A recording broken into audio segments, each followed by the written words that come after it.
Like and subscribe and click the bell icon to get new video updates. Football Must Work to Do Better, and Never Stop by Greg Baum, April 9, 2022, 5.00 am. Save login, register or subscribe to save articles for later. Share normal text size, larger text size, very large text size. Whatever footy's doing about race relations, it's still not enough. Whether the game and its people are acting in good faith or for the sake of being seen to do something, there's more to do. That's the moral of the past week. The point about the Jeff Kennett faux pas that evidently broke the back of Cyril Rioli and his wife Shannon Arsam Rioli is not that it was 5 years ago, but that it was only 5 years ago. The point about the boom slow used by a senior teammate of Rioli's is not that it was nearly 10 years ago, but that it was as recently as 10 years ago. Cyril Rioli and Shannon Arsam Rioli. That makes it 20 years after Nicky and Ma at Victoria Park and 18 years after Michael Long and Damien Monkhorst and an infamous Anzac Day. These were seen to be watersheds.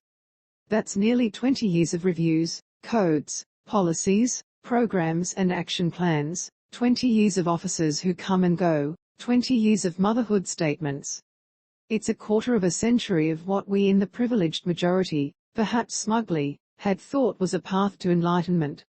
And yet there we were, still at Bung in 2013, still making insensitive cracks in 2018, still at Black Sea, in Adelaide in 2021. Collingwood had to do better, and reportedly is.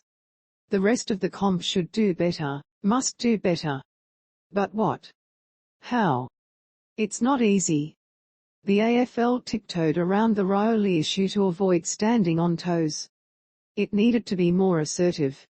The silence of the AFLPA was deafening. They needed to say something. Also deafening was the silence of the other clubs when the do better crisis was upon Collingwood last year. Most would have known they had skeletons in their own cupboards. A week ago, one fell out.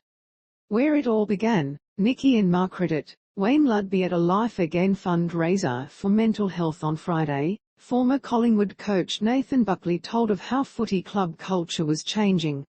Once, it was survival of the fittest, with little other sensibility. Now it is more mutually respectful and less hierarchical. But he admitted that only in the second half of his coaching career did he understand the importance of this. Ultimately, reform must come from within. That is, it must come from the Indigenous players' teammates, peers and overseers.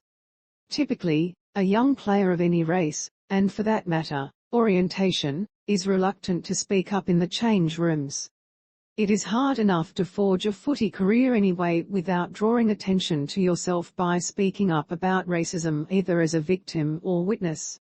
It is why racism within a club sits beneath the surface and is so pernicious. Eddie Betts is illuminating on this. He says he did not find his voice fully until he was 28. Rioli retired at 28. But the average player retires or is delisted at 25 and a half. That makes for a vast silent majority. Betts has spoken previously of the feeling of waking up every day, looking at the color of his skin and bracing himself for the abuse that he knows will come at some point. It's not possible for confreres to put themselves inside his skin, but they can walk in his shoes. They must. If they do, they might conclude as Luke Hodge did this week, that it is not enough to offer a period and perfunctory, "How are ya?" It must be, "How are you, really?" It's called empathy. Tex Walker repents. Credit, Getty Images as always, education is the answer. Education requires an open heart and mind, takes time, and never stops. St Kilda's new Indigenous Development Officer is Katrina Moan, mother of Port Adelaide's Carl. She comes to the club after more than 3 decades in education. She has gravitas.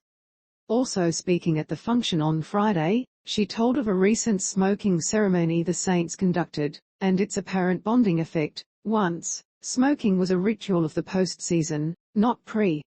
Last weekend, 7 of St Kilda's victorious team were Indigenous. Would anyone dare to let loose a racist epithet in the St Kilda locker room now? Would someone dare to challenge and report it? Would the Saints look away? The most recent known instance of an AFL footballer passing a racial epithet was former Adelaide captain Tex Walker late last season. He was reported immediately, by a Crows associate, and summarily suspended for 6 matches. It seemed to be a real-time example of footy doing better. But the club's announcement of Walker's return on social media this week was accompanied by a sunglasses emoji, as if to say this was a dazzling and celebratory moment. It's not. The Crows apologized again. Some still don't get it. Some still need to do better. Everyone does. Sports news, results and expert commentary. Sign up for our sport newsletter. Thank you.